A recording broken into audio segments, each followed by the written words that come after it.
agradat i l'actuació dels dos ha estat força bé. El que passa és que l'obra ha estat una mica durilla.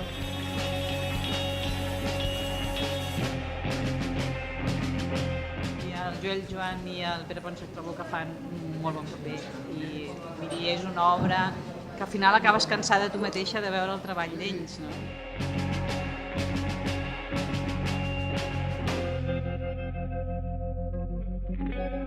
Bueno, a mi m'ha encantat, no? Els dos fan un paper excepcional, superproper i bueno, són dos actors de bandera.